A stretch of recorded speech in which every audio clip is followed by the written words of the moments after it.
Alors bonjour et bienvenue donc dans ce complément sur le chapitre 6, donc algorithme de Dijkstra et de Bell-Manford. J'ai toujours oublié le J ici et le T ici, hein, dans lequel on va donc regarder un peu la complexité de ces algorithmes.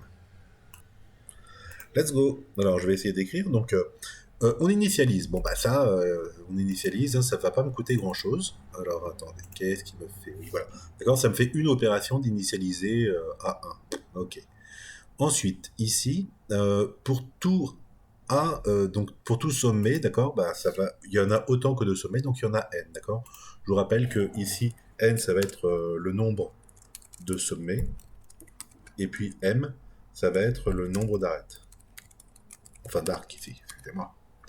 Ok, donc voilà. Mais là, c'est n plus 1 plus le reste, d'accord, parce que ça se coupe ici. Par contre, là, je vais avoir des produits, d'accord.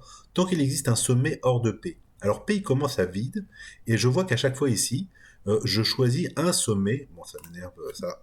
Hop, voilà. Je choisis un sommet, d'accord. Donc à chaque fois, l'ensemble P, il se remplit de 1, d'accord. Et donc ici, je vais faire exactement n boucles, autant de boucles que de, euh, que de sommets, d'accord.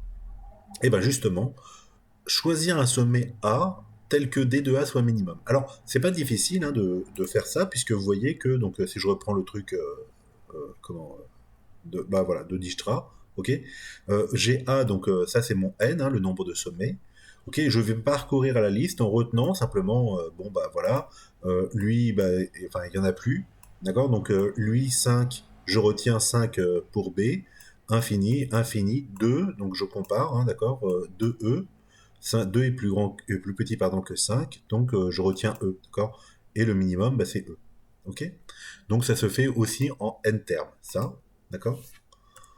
Voilà. Pour chaque sommet voisin, si jamais blablabla, alors, pour chaque sommet voisin, ouais. Donc là, ça va faire bah, le nombre d'arêtes, puisque vous voyez que ici, là, c'est plus AB. En fait, c'est pour chaque sommet B voisin. Donc ça veut dire qu'il y a une arête, hein, et un arc, pardon. Et au pire du pire, bah, à chaque fois, j'ai des arcs. Ok. Donc je suis obligé de mettre M, même si je peux faire un petit peu moins, mais de toute façon, c'est pas grave, puisqu'on veut un grand taux. D'accord. Voilà, voilà. Et donc, comment ça se passe tout ça après? Parce que là, il y a les chiffres, mais après. Donc, je vais avoir donc la complexité, tiens, complexité égale. Hop, un raté. Ok, donc n plus 1, c'est l'initialisation, d'accord. Plus, ok, et après, je vire, ok. Plus, alors après, je rentre dans la boucle tant que, donc le n, il est en facteur. Facteur de quoi?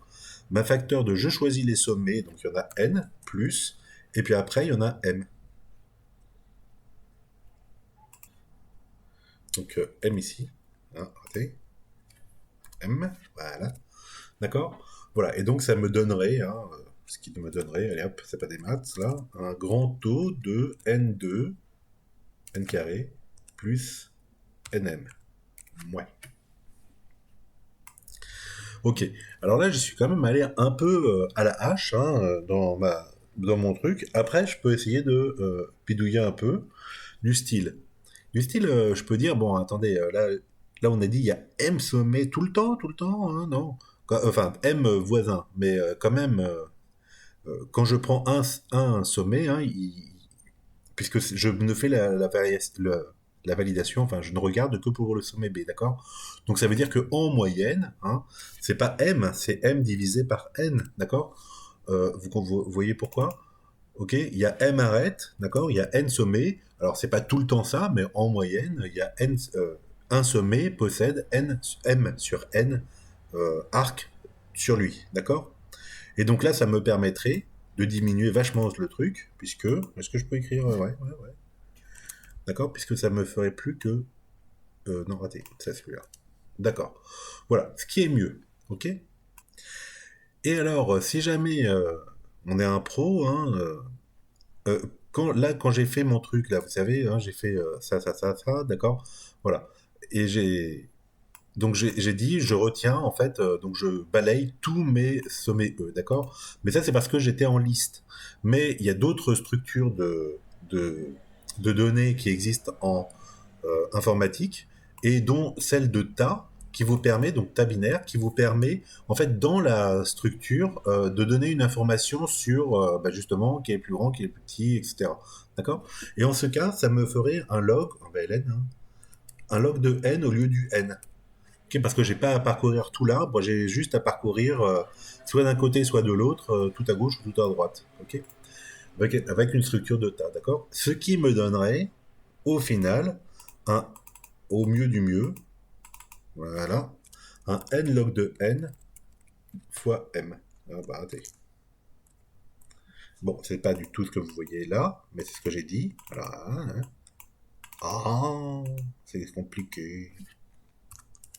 D'accord, donc c'était n fois log de n. Voilà. Pour un n log de n. Voilà, ouais, comme ça. Plus n. Voilà. Si ça, c'est le mieux qu'on puisse faire pour cet algorithme-là, a priori, quoi. Alors, on y va pour Bellman-Ford, hein, la même chose. Donc, ici, bon, bah, vous avez compris, hein, c'est n, d'accord, l'initialisation, mais c'est pas grave. Ici, bah, c'est n, on va n-1, mais ça change rien. Mais, d'accord. Ok. Pour chaque xy dans A, hop, ça, bah, c'est marqué dessus, c'est m. Hein. Si jamais, blablabla, blabla, si jamais ceci, alors, donc il faut faire des trucs. Bon, bah ça c'est une constante, hein, puisqu'en fait, ça ne dépend que du choix de l'arc XY, d'accord? Et puis après, vous faites les calculs, donc ça vous fait 3, 5, 7 constantes selon, d'accord, si je dis, il faut que je tire, que je fasse ça, ça, la somme, ça, la somme, que je compare, etc. Bon, bref. Ok, voilà, voilà. Bah, en fait, c'est tout. Et donc, au final, alors, donc, en fait, là, c'était ridicule, hein, c'est pas n-1, mais c'est n, hein, tout simplement. Ouais. Tout simplement, sauf que il veut pas. Voilà. Ok. Voilà. Et donc, ça me donne de l'ordre de, donc, la complexité, de l'ordre de n fois m. Alors, j'espère que vous voyez que cet algorithme-là, il est beaucoup moins performant que l'autre parce que, donc, de l'ordre de, puisque l'autre c'était n fois log de n, d'accord? Or, le m, donc le nombre d'arêtes, hein, le m, il peut être de l'ordre de n carré, quoi. D'accord? Ça peut être n carré sur 4, ça peut être sur 8, etc. Ok? Donc, vous voyez que là, quand c'était log de n, hein, c'était vraiment tout petit par rapport à m, qui est donc n carré, possiblement, hein, il y a n carré sur 2 arcs dans...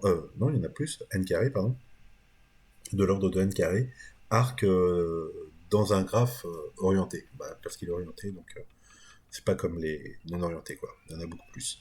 Ok? Voilà, donc vous voyez que c'est normal, hein, il est beaucoup moins performant au niveau théorique, enfin au niveau complexité, mais par contre, il peut être fait avec les graphes dont il y a des arcs négatifs. Voilà, alors après, on peut s'amuser à essayer de gratouiller ici, mais c'est pas très bien. Et enfin, bon, on pourrait donner les preuves formelles, hein, les démonstrations comme quoi les algorithmes convergent bien vers ce vers quoi ils sont censés converger. D'accord? Bon, je ne vais pas le faire ici. Mais voilà. Voilà donc le petit complément sur la complexité de ces algorithmes-là. Très bien.